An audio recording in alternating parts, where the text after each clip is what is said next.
할렐루야.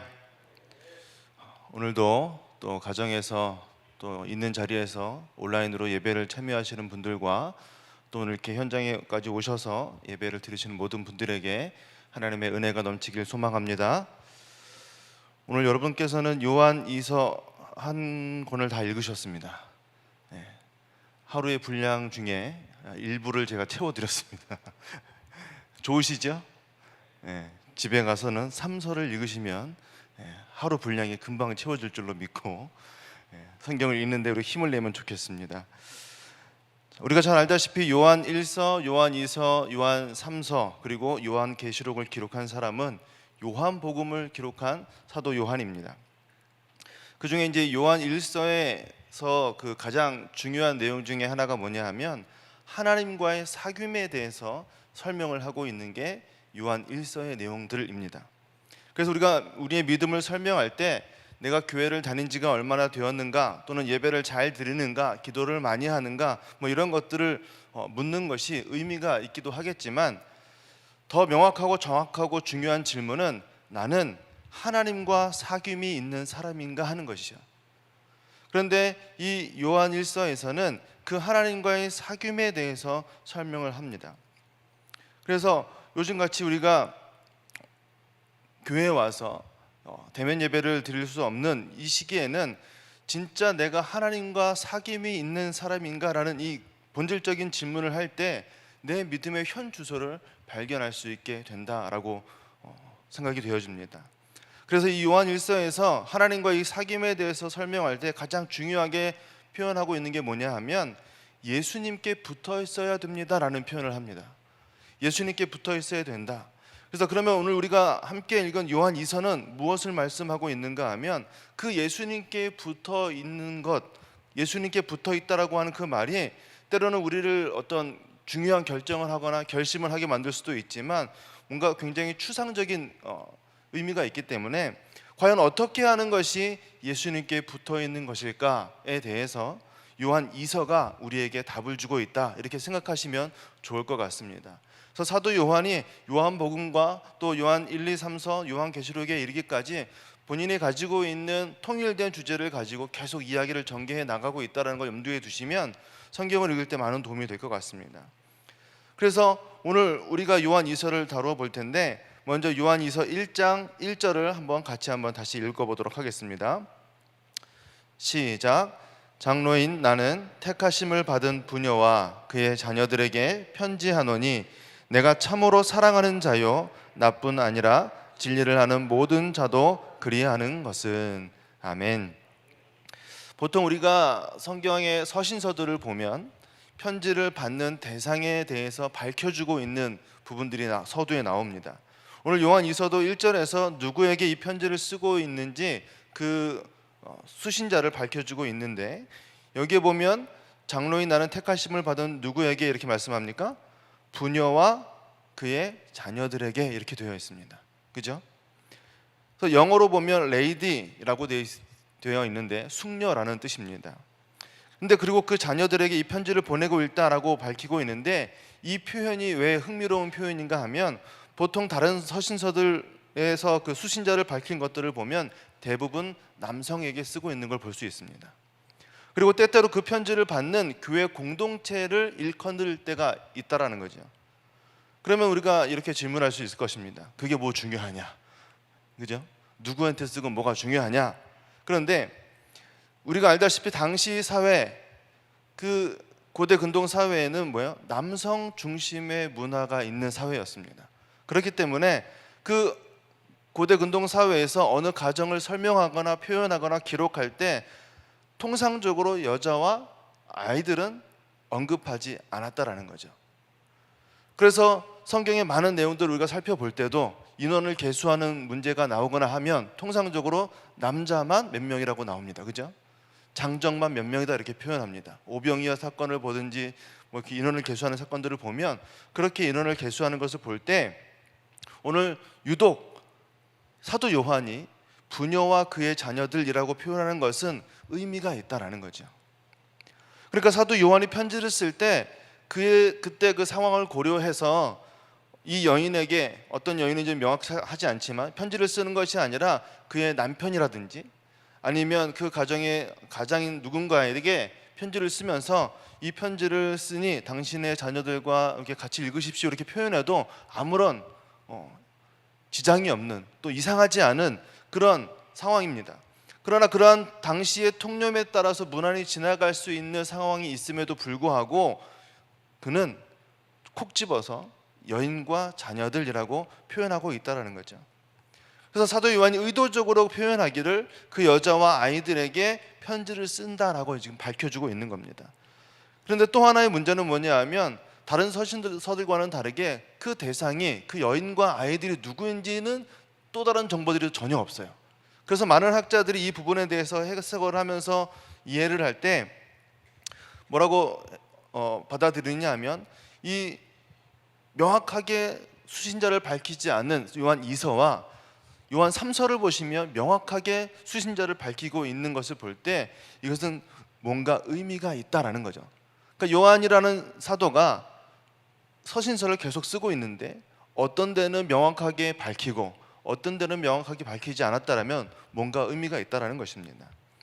그래서 이 선택받은 부녀를 해석할 때 그냥 단순히 한 사람을 지칭할 수도 있지만 선택받은 어떤 단체적인 호칭으로 이해하기도 하더라라는 거죠.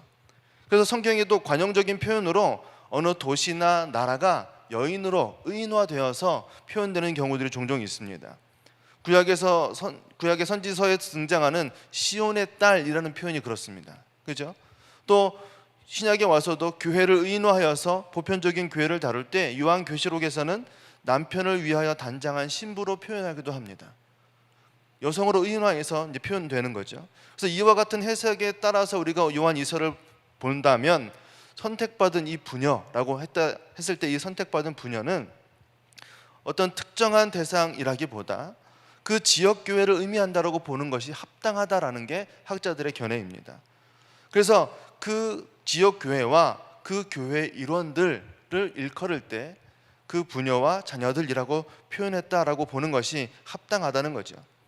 그래서 그 지역 교회의 성도들, 그리고 그 교회를 가리킨다고 하는 그 해석에 무리가 없어진다라고 보시면 좋겠습니다.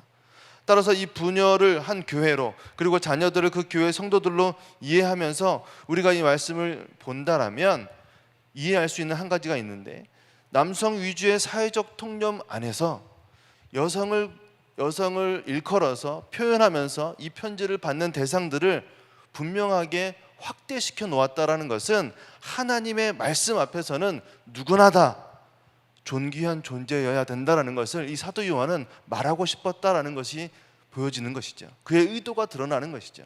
사회 통념적으로 볼 때는 남성들만 일컬어도 괜찮은 상황이지만 하나님의 말씀은 그렇지 않다라는 겁니다. 누구에게나, 여자들이나 자녀들이나 누구에게나 하나님의 말씀은 들려져야 된다라는 것을 사도 요한은 표현하고 싶었다라는 거죠. 왜냐하면 이미 그 당시에 교회 안에는 여성들이 많이 있었고 아이들도 많이 있었습니다. 단지 기록을 할 때나 계수할 때 카운트하지 않고 표현하지 않았을 뿐이지 오늘날의 교회에도 여성분들이 훨씬 더 많지 않습니까? 그런데 그렇게 표현하지 않는다는 것이 어쩌면 더 이상할 수 있는 상황이다라는 거죠. 그래서 사도 요한은 그들을 지목하여 부름으로 하나님의 말씀 앞에서 그 말씀을 들어야 하는 대상들, 그들은 누구나 예외가 없어야 됨을 밝히고 있다라고 보여진다라는 거죠. 오늘날 저와 여러분들에게 적용해 볼 때 우리는 누구나 다 하나님의 말씀 앞에 서야 하는 존재들인 것을 믿으시길 바랍니다. 그래서 우리 모두는 지금도 하나님께서 주시는 그 진리의 말씀을 받아야 하며 그 말씀대로 살아야 하는 존재가 분명하다라는 거죠. 그 진리의 말씀이 실제로 어떤 부녀에게 주어졌든지 아니면 어떤 교회 공동체에 주어졌든지 상관없이 오늘 우리에게는 이 진리의 말씀이 우리의 유일한 믿음의 기준임을 잊지 않으시길 소망합니다. 그런 의미에서 이 요한 2서는요, 오늘 우리에게 주는 예수님에게 붙어 있을 수 있는 방법 3가지를 구체적으로 설명하고 있다라고 볼 수 있겠습니다. 첫 번째 말씀은 4절인데요. 우리 같이 한번 읽겠습니다. 4절입니다. 시작. 너의 자녀들 중에 우리가 아버지께 받은 계명대로 진리를 행하는 자를 내가 보니 심히 기쁘도다. 아멘. 예수님께 붙어 있다라는 것, 그 첫 번째 의미는 뭐냐 하면 진리 안에 머무는 것이다 라고 할 수 있습니다. 예수님께 붙어 있다라고 하는 것은 하나님의 말씀을 가까이 대하는 것을 의미합니다. 그래서 하나님이 진리이시기 때문에, 진리이신 예수 그리스도가 계시기 때문에 하나님의 말씀인 성경을 우리가 따르고 묵상하고 하는 것은 그리스도인의 삶에는 너무나도 중요한 필수적인 요소라는 거죠. 그래서 요한복음 14장 21절에는 이렇게 말씀합니다. 우리 같이 한번 읽겠습니다. 시작. 나의 계명을 지키는 자라야 나를 사랑하는 자니 나를 사랑하는 자는 내 아버지께 사랑을 받을 것이요 나도 그를 사랑하여 그에게 나를 나타내리라. 아멘. 여러분, 진리 그 자체이신 예수 그리스도와 하나님의 거룩한 그 말씀에 집중해야 된다는 거예요. 또 그리스도의 교훈에 충실하기 위해서 성경을 알아가려고 우리는 애써야 된다, 부단히 애써야 된다라는 것이 성경의 가르침입니다. 특별히 요한복음을 통해서 사도 요한은요, 예수님은 포도나무요, 우리는 뭐라고 표현합니까? 가지라. 그에 붙어있는 가지라 이렇게 표현합니다. 그래서 나무에 붙어 있으면 나무의 그 자양분이 가지를 통하여 열매를 맺게 한다 이렇게 설명을 합니다. 지금 요한복음 14장 21절에서는 그것을 이렇게 말하고 있는 거예요. 나의 계명을 지키는 자라야 그 사람을 통하여 하나님이 드러나게 된다, 나타나 보이신다 이렇게 말씀하고 있는 거예요. 여기에서 그 계명은요, 하나님의 말씀을 의미하죠. 하나님과 우리와의 사랑에 대해서 이야기하는데, 관계에 대해서 이야기하는데, 그 사랑의 관계를 어떤 추상적인 감정으로 설명으로 끝내는 것이 아니라 아주 구체적인 표현으로 지금 표현해 놨다라는 거예요. 그게 뭡니까? 하나님의 말씀을 지키는 것이라고 표현해 놨다라는 거죠. 그래서 예수님께 붙어 있는 사람이란 어떤 사람인가 하면 하나님의 말씀을 가까이 대함으로 하나님께 나아가는 사람, 하나님의 말씀을 지키는 사람이 되는 것입니다. 그래서 요한복음 14장 23절에는 조금 더 구체적으로 우리에게 말씀하고 있는데요, 같이 한번 읽겠습니다. 시작. 예수께서 대답하여 이르시되 사람이 나를 사랑하면 내 말을 지키리니 내 아버지께서 그를 사랑하실 것이요 우리가 그에게 가서 거처를 그와 함께 하리라. 아멘. 여러분, 거처를 그와 함께 한다, 무슨 말입니까? 함께 산다는 얘기죠. 함께 사는 겁니다. 어떻게 붙어 있어야 되는가를 설명하면서 지금 내 말을 잘 지켜야 된다라고 말씀하시고, 그렇게 하는 자들에게 어떻게 하신다고요? 함께 사시겠다 약속해 주고 있는 것이죠. 그래서 예수님을 사랑하는 사람들에게는 특징이 있습니다. 그 특징이 뭐냐 하면 바로 예수님의 말씀을 지킨다라는 거예요. 예수님의 말씀에 순종한다라는 거예요.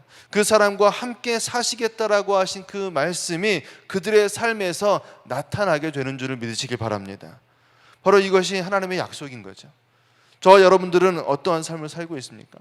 하나님의 말씀을 가까이 대하고 하나님이 우리의 삶에 거하심을 느끼면서 살아가고 있는가 한번 살펴봐야 될 줄로 생각합니다. 그러면서 24절에 요한복음 14장 24절은 이렇게 말씀합니다. 시작. 나를 사랑하지 아니하는 자는 내 말을 지키지 아니하나니 너희가 듣는 말은 내 말이 아니요 나를 보내신 아버지의 말씀이니라 그랬어요. 여러분, 반대로요, 하나님을 사랑하지 않는 사람들, 예수님을 사랑하지 않는 사람들의 본질적인 특징은 뭐라고 표현하고 있습니까? 예수님의 말씀을 지키지 않는다 그랬어요. 말씀을 지키지 않는다. 그래서 그 사람은 예수님이 함께 하시는 삶을 누리지 못하는 겁니다. 그러니 예수님께 붙어 있는 것이 무엇인지에 대해서 우리는 점점 더 명확하게 알 수 있게 되는 거죠. 사랑하는 성도 여러분, 믿음은 가치 싸움이다라고 생각합니다. 우리는 예수님을 믿기 이전에 세상에 속해 있는 사람들이고요, 세상에 속해 있을 때는 세상의 가치를 따라서 살아가게 됩니다.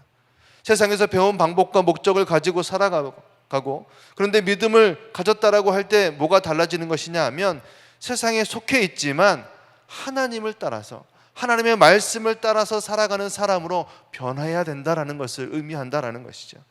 우리의 가치가 달라지는 겁니다. 우리가 추구하고 믿고 따르는 기준이 달라져야 된다는 겁니다. 그러니까 하나님께 속한 사람이라면 하나님의 방법으로, 하나님의 가치로, 하나님의 목적대로 살아가야 함을 믿으시길 바랍니다. 만약 여전히 세상에서 배웠던 방식 그대로 내가 여기에서 살고 있다라면 그 사람은 믿음의 삶을 사는 것이 아닐 수 있다는 거죠. 우리는 그런 의미에서 우리의 모습을 잘 살펴야 됩니다. 하나님의 말씀을 내가 가까이 대하고 있는가? 하나님의 말씀을 내가 지키고 있는가? 그것을 통해서 내 삶에 하나님이 함께 거하심이 나타나고 있는가 생각해 보아야 한다는 거죠. 그러니까 내가 배웠던 그동안의 세상 가운데서 알고 있었던 그 모든 것들을 끄집어내고 하나님의 것들을 내 안에 집어넣어서 하나님의 말씀의 기준에 따라서 살아가야 된다는 거예요. 하나님의 것이 어디에 담겨 있습니까? 바로 성경에 담겨 있죠. 그런데 성경을 읽지 않으면서 하나님의 것을 알고 싶다라고 욕심을 부리는 것은 어불성설인 거예요. 하나님의 뜻을 분별하고 싶으면서 성경을 읽지 않는 사람들은요, 평생 고민해도 얻을 수 없습니다. 오늘 성경이 우리에게 그것을 알려주고 있는 거죠. 그렇기 때문에 하나님과 함께 살아가는 사람들에게는요, 구체적인 믿음의 표현들이 나타나게 되는데 그것이 바로 말씀을 지키는 것으로 나타나게 된다, 이렇게 말씀하는 거예요. 우리는 우리 스스로에게 질문해 보아야 합니다. 나는 예수님께 붙어 있는 사람인가 하는 것이죠. 정말로 나는 예수님께 붙어 있는가 생각해 보시길 바랍니다. 아마도 마음속으로는 여러분 모두가 네 라고 대답하고 싶으실 것입니다. 그러면 예수님께 붙어 있는 것은 무엇입니까? 라고 했을 때 오늘 말씀에 따르면 뭡니까? 하나님의 말씀을 가까이 하는 사람, 하나님의 말씀을 지키는 사람이라고 말씀드렸습니다. 그럼 다시 우리로 와서 점검해 볼 때, 그러면 나는 오늘 하나님의 말씀을 읽고 하나님의 말씀을 붙들고 있는가 점검해 봐야 되겠죠. 이것이 우리에게 가장 중요한 첫 번째 포인트라는 것입니다. 하루하루 바쁜 시간들을 보내면서 하나님을 가까이 대하는 것이 사실 얼마나 어려운 시대를 우리가 살고 있습니까? 아마도 여러분들 스스로를 점검해 보시면 오늘 하루 내가 꼭 붙잡고 살았던 그 말씀들이 그리 많지 않다는 것을 알게 될 것입니다. 오늘 하루를 살아가는 말씀, 내가 붙들어야 될 그 말씀이 없었다라면 아마도 나는 그 하루를 내가 그동안 세상에서 배웠던 방법과 가치들을 따라서 살았을지도 모릅니다. 그렇기 때문에 하루를 마감하면서 후회하는 일들도 있고 아쉬운 일들도 많이 있을 것이다라고 생각이 되어집니다. 그런데 문제는요, 그렇게 하루, 일주일, 한 달, 1년을 보내면 그것이 우리의 인생이 되더라라는 것이죠. 하나님 없이도, 하나님의 말씀 없이도 살아가는 인생이 되더라라는 것입니다. 그렇기 때문에 저와 여러분들이 하루를 시작하면서 가능한 한 아침에 하나님의 말씀을 붙들고 묵상을 하고 큐티를 하는 것이 왜 중요한가는 더 이상 강조하지 않아도 너무나 우리는 잘 알게 되더라라는 것입니다. 여러분들 하나님의 말씀을 꼭 붙들고 하루를 시작하시길 소망합니다. 구체적으로 의식적으로 그 말씀을 기억해 놓고 그 말씀대로 살려는 몸부림이 우리 안에 있어야 된다는 것입니다. 그것이 예수님께 붙어있는 구체적인 믿음의 표현 중에 하나라고 오늘 성경은 우리에게 가르쳐주고 있습니다. 사랑하는 성도 여러분, 내가 예수님께 붙어있다라고 하는 것은 1차적으로 하나님의 말씀을 가까이 하는 것임을 믿으시길 바랍니다. 두 번째는요, 오늘 본문의 말씀 5절과 6절에 나와 있는데 우리 같이 한번 읽겠습니다. 시작. 부녀여, 내가 이제 내게 구하노니 서로 사랑하자. 이는 새 계명 같이 내게 쓰는 것이 아니요 처음부터 우리가 가진 것이라. 또 사랑은 이것이니 우리가 그 계명을 따라 행하는 것이요 계명은 이것이니 너희가 처음부터 들은 바와 같이 그 가운데서 행하라 하심이라. 아멘. 두 번째는 뭐냐 하면 우리가 서로 사랑하는 것입니다. 우리가 서로 사랑해야 된다는 것 교회에서 너무나 많이 들으셔서 잘 아시잖아요. 그죠? 여러분 그동안 평생 신앙생활 하시면서 서로 사랑함에 대해서 들었던 대로 사시면 됩니다. 할렐루야. 끝났어요. 두 번째는. 근데 문제는 뭡니까? 서로 사랑함에 대해서 수없이 들었지만 여러분들 마음속에 미운 사람이 여전히 남아있잖아요. 그렇죠? 한두 사람 굉장히 불편한 사람들이 여전히 남아있습니다. 그런데 우리가 한번 생각해 봐야 되는 건 뭐냐 하면 이 서로 사랑함에 대해서 오늘 본문에도 표현하고 있지만 새롭게 주신 게 아니다라고 말씀하셨어요. 처음부터 우리가 가진 것이다라고 말씀했습니다. 여러분들 신약교회의 상황 가운데로 우리가 들어가서 생각해 보시면 아직 신약 성경이 완성되지 않았기 때문에 이 사람들에게는 신약 성경이 없는 상태였습니다. 그러면 이 사람들이 처음부터 사랑에 대해서 가진 계명이다라고 말한다라면 그건 뭘까요? 구약에서 언급된 서로 사랑함에 대한 이야기인 거죠. 하나님이 이스라엘 백성들에게 주셨던 그 10계명에 대한 이야기를 하고 있는 거예요. 이미 하나님은 이스라엘 백성들에게 하나님의 백성으로 살아갈 길을 알려주시면서 이웃 사랑에 대한 것도 충분히 알려주셨다라는 거예요. 그래서 이게 새로운 얘기가 아니다라고 지금 사도 요한은 얘기하고 있는 겁니다. 이미 너희가 가지고 있는 것, 알고 있는 그 계명을 따라서 살아가는 것이다. 그것이 우리에게 필요하다. 그것이 실제적으로 나타나야 된다. 이렇게 말하고 있는 거예요. 이것은 하나님에 대한 그 사랑은 처음부터 있었던 그 이웃 사랑에 대한 하나님의 그 계명, 그 10계명을 그대로 실천하는 것으로 나타나야 된다라고 강조하고 있는 거예요.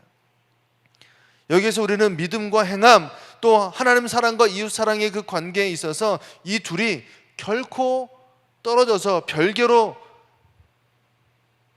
받아들일 수 있는 것이 아님을 우리는 알게 되는 거죠. 이것 두 가지는요, 믿음과 행함과 또 하나님 사랑함과 이웃 사랑함은 하나인 것입니다. 그래서 하나님에 대한 사랑이 계명에 대한 실천으로 나타날 수밖에 없다라고 지금 말씀하고 있는 거예요. 하나님을 사랑하는 성도 가운데에는 하나님의 영이신 하나님의 성령이 함께 하시기 때문에 정말로 그가 하나님을 사랑한다라고 하면 하나님의 그 말씀과 계명을 쫓아서 행하지 않는다라고 하는 것은 있을 수 없다라는 얘기죠. 그 사람은 하나님을 진정으로 믿고 사랑하는 사람이라고 할 수 없습니다.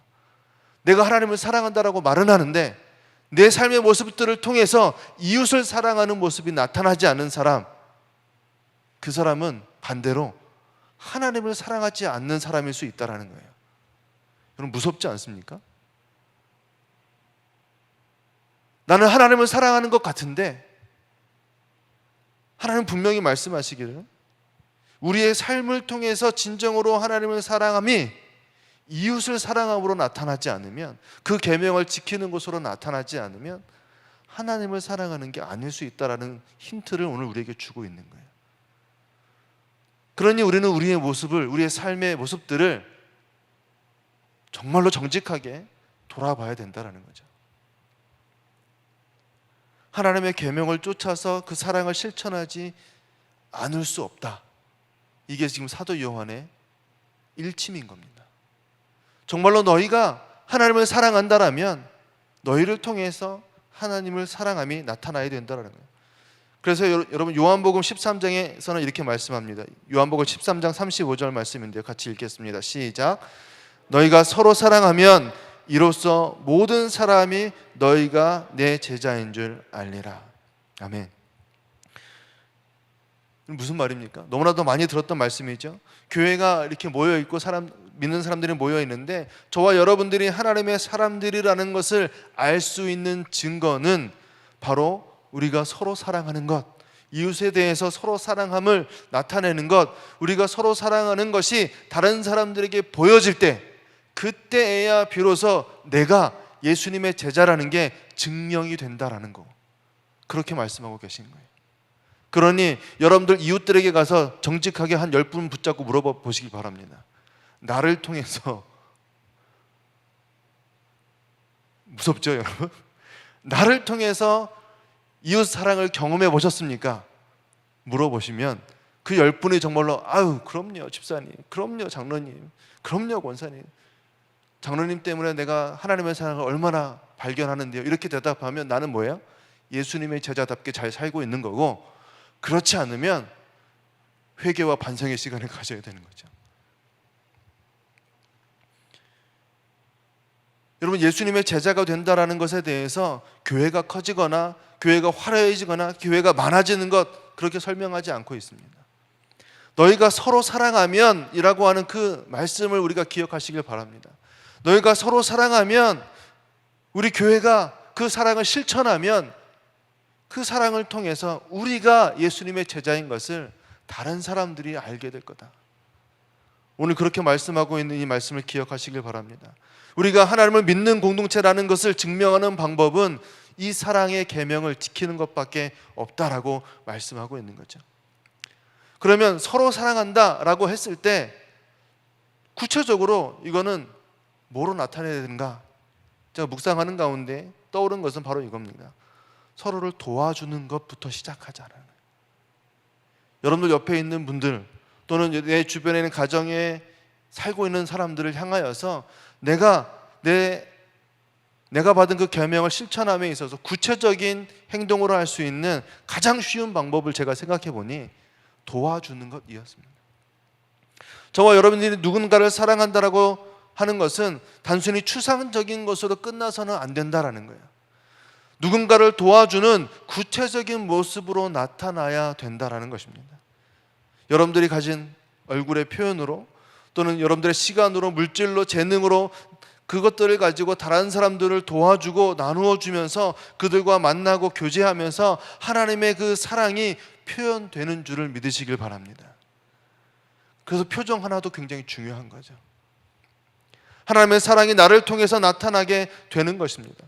여러분들과 얼굴을 마주고 대하는 그 사람들에게 내가 대하는 그 사람들을 향한 나의 그 태도를 통하여서 그 나눔을 통하여서 사람들은 하나님을 발견하게 되어야 된다는 겁니다. 여러분, 코로나 사태로 인해서 많은 사람들이 어려운 상황 가운데 있습니다. 그동안 평범하게 해왔던 모든 것들을 할 수 없는 상황이 되었어요. 이건 분명합니다. 그러나 여러분들, 우리가 지금 할 수 없는 것에 집중하지 마시고요, 할 수 있는 것들을 찾아서 집중하실 수 있기를 바랍니다. 특별히 이웃 사랑을 실천함에 있어서도 마찬가지라고 생각합니다. 그들을 향하여 내가 무엇을 할 수 있을까?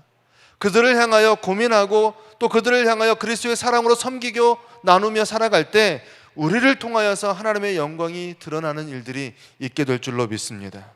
그 사랑의 실천을 통해서 그리스도께 순종하는 제자가 되는 건강하고 행복한 저와 여러분들 되길 주님의 이름으로 축복합니다. 마지막 세 번째로는요, 예수님께 붙어 있는다라고 하는 것은, 하나님께 붙어 있는다라고 하는 것의 본질은 잘못된 가르침을 거절하는 것입니다. 우리 10절과 11절 말씀인데요, 같이 한번 읽겠습니다. 시작. 누구든지 이 교훈을 가지지 않고 너희에게 나아가거든 그를 집에 들이지 말고 인사도 하지 말라. 그에게 인사하는 자는 그 악한 일에 참여하는 자임이라. 아멘. 그럼 좀 과격한 표현이 있죠. 집에 들이지도 말고 인사도 하지 말아라. 저희 담임 목사님께서 교육자들에게 가끔씩 이렇게 가르쳐 주시는 것들 중에 하나가 인사만 잘해도 먹고 산다는 거예요. 인사만 잘해도. 교구사역의 첫 번째 비결은 인사만 잘해도 먹고 산다. 근데 오늘 성경은 지금 요한 사도는 뭐라고 말해요? 인사도 하지 말아라. 근데 누구에게 이렇게 하느냐가 굉장히 중요합니다. 그죠? 여러분은 미혹하는 자들을 조심하라고 지금 표현하고 있는데, 오늘날로 말하면 이단들입니다. 그 당시에도 이단이 있었죠. 그 이단의 특징은 바로 우리를 미혹하는 것인데, 이 미혹이라는 단어 자체가 속인다라는 뜻을 가지고 있는 겁니다. 즉 이단들이 하는 일은 속이는 일이에요, 기본적으로. 그래서 우리를 속여서 우리가 있던 자리를 떠나게 만드는 것이 이단들이 하는 짓입니다. 여러분, 창세기에 보면 사단이 하와를 미혹합니다. 그죠? 그래서 하와를 미혹할 때 어떻게 하는가 하면 하와를 속여가지고, 말로 속여서 하나님과 함께 있던 하와를 하나님을 떠나서 다른 길에 서게 만드는 그런 일들을 하게 되는 거죠. 그래서 사도 요한은 이러한 맥락 안에서 요한복음 8장 44절에서도 뭐라고 표현하고 있느냐 하면, 사단은 원래 뭐예요? 거짓의 아비다, 이렇게 표현하고 있습니다. 그런데 그 잘못된 방식을 거절하는 방법을 오늘 10절과 11절에 보니까 뭐라고 말씀하고 있느냐 하면, 집에 들이지도 말고 인사도 하지 말아라, 이렇게 말씀하고 있습니다. 예수 믿는 사람이 방금 전에는 이웃들에게 이렇게 친절하게 하라고 그래놓고 인사도 하지 말라고 그러면 도대체 목사님 어쩌라는 말입니까? 그죠? 여러분, 분명하게 말씀드리지만 이단들에 대해서는입니다. 이단들에 대해서는 집에 들이지도 말고 인사도 하지 말라. 여러분들, 이단들의 전도 방법 중에 하나가 띵동하고 문 열어주면 발 집어넣는 거예요. 아시잖아요. 그죠? 문 못 닫게. 그리고 띵동하고 문 열어주면 물 달라고 하고. 근데 그래서 우리는 뭐야? 집에 들이지도 말고. 성경이 굉장히 친절합니다, 여러분. 2020년까지 먹힐 수 있도록 하나님이 만들어 놓으셨어요. 이단들의 방법을 이미 다 알고 계시는 거죠. 그런데 어떻게 그렇게 매너 없이 행동하는가, 그것이 중요한 게 아니라요, 여러분들이 어떠한 태도를 취하는지가 굉장히 중요하다고 말씀하고 있는 거예요. 이단이라고 하는 것, 그 잘못된 가르침이라고 하는 것은 약간만 허용해줘도 나도 모르게 거기에 스며들 수 있기 때문에 주의하라는 겁니다. 애초에 용납하지 말아야 함을 지금 말씀하고 있는 거예요. 창세기 1장에도 보면요, 하와는 하나님께로부터 그 말씀을 직접 들었던 사람이죠. 아담과 하와에게 하나님 말씀하셨잖아요, 그죠? 동산 중앙에 있는 모든 나무의 실과를 다 먹어도 되지. 동산 중앙이 아니죠. 모든 실과를 다 먹어도 되면 중앙에 있는 건 먹으면 안 된다. 먹는 날에는 정령 죽으리라 이렇게 말씀하셨음에도 불구하고 사단의 얘기를 듣다 보니까 그런 것 같은 거예요. 그런 것 같은 거예요. 그래서 이단은요, 잘못된 가르침에 대해서는 이렇게 상대하라고 지금 말씀하고 있는 겁니다. 여러분, 이단이 왜 이단이지 이렇게 생각하면서 알아보시면 안 됩니다. 내가 이단이 왜 이단인지 정말 궁금해 그러면서 알아보기 시작하면 문제가 되는 거예요. 이단들이 가장 많이 하는 말 중에 하나가 뭐냐 하면, 왜 그렇게 성급하게 판단하십니까? 그러면서 다 들어보고 나중에 다 들어본 다음에 그때 가서 이상하면 그만두셔도 괜찮습니다, 이렇게 얘기해요. 다 들어본 다음에. 근데 오늘 성경은 뭐라고 말씀하고 있다고요? 안 된다. 애초에 안 된다라는 거예요. 여러분, 이단은 잘못된 가르침은요, 거절하는 것입니다. 에베소서 말씀에는 이렇게 말씀합니다. 에베소서 4장 27절, 마귀에게 틈을 주지 마라. NIV 성경의 영어 표현으로 보면 뭐라고 되어 있습니까? 틈이라는 단어가 풋홀드라는 단어로 되어 있어요. 즉 발판, 디딤판이라는 뜻입니다. 그 틈이 있으면요, 사단은 우리의 심령으로 그것을 발판 삼아서 뛰어 들어온다라는 거예요. 따라서 잘못된 가르침에 대한 그 사단의 유혹과 거짓 교사들에 대한 우리의 태도는요, 단호한 거절이어야 한다라는 것입니다. 일단 들어보고 내가 판단하면 되지, 이런 교만을 우리는 가져서는 안 된다라는 것입니다. 그리고 근본적으로는 첫 번째 말씀드렸던 것처럼 하나님의 말씀을 가지고 가까이 대함으로 하나님의 말씀이 우리 안에 들어오기 시작하면, 우리가 붙잡을 수 있는 말씀이 분명하게 있으면 다른 잘못된 가르침에 대해서는 흔들릴 이유가 없다라는 거예요. 그런데 우리가 하나님의 말씀을 가까이 대하지 않습니다. 그 말씀을 깊이 묵상하지 않고 그 지혜를 올바로 이해하지 못하기 때문에, 그러다 보니 하나님의 말씀이 없는 우리의 빈 마음 가운데 뭐가 들어오는 거예요? 잘못된 생각들, 세상의 가치들, 내 경험들, 심지어는 이단의 가르침들까지 들어올 수 있다는 거죠. 이게 무서운 겁니다. 그러나 오늘 성경은 우리에게 분명히 말씀합니다. 다른 가르침에 대해서는 단호하게 거절해야 한다. 그러기 위해서 우리가 무엇을 믿고 있는가를 더욱더 분명하게 알아야 될 필요가 있다는 것입니다. 그래서 우리는 하나님의 말씀을 더욱더 가까이 함으로 이 진리에서 벗어나지 않으려고 애써야 된다는 것입니다. 또한 그 진리를 실천함으로 구체적인 그 사랑의 표현들을 내 삶으로 살아내면서 우리의 삶 속에 하나님의 그 진리의 말씀들이 살아 움직이게 하고, 그것을 통해서 또 다른 사람들에게 그리스도의 사랑과 진리를, 그리스도의 복음을 전할 수 있는 삶을 살아야 되는 줄을 믿으시길 바랍니다. 내가 어디에 서 있는가, 그것에 대한 믿음의 분명한 기준이 있을 때 우리는 그 어떠한 이단과 거짓 교사의 미혹을 만난다 하더라도 단호하게 거절할 수 있게 되는 것입니다. 사랑하는 성도 여러분, 예수님을 믿고 살아간다라고 하는 것은요, 아주 명확하고 분명한 것입니다. 우리에게는 하나님의 말씀이라는 아주 명확한 기준이 있음을 기억하시길 바랍니다.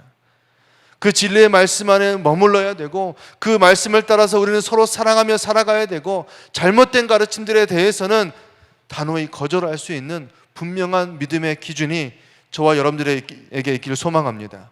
그 믿음의 기준이 되시는 말씀을 따라서 살아갈 때 우리가 지금 이 땅 이곳을 밟고 살아가지만 하나님의 가치를 마음에 품고 이 믿음의 길을 계속 걸어갈 수 있게 되는 믿음의 삶을 살게 되는 줄로 믿습니다. 그러한 믿음의 삶이 우리 안에 계속 되어지기를 주님의 이름으로 축원합니다. 기도하겠습니다.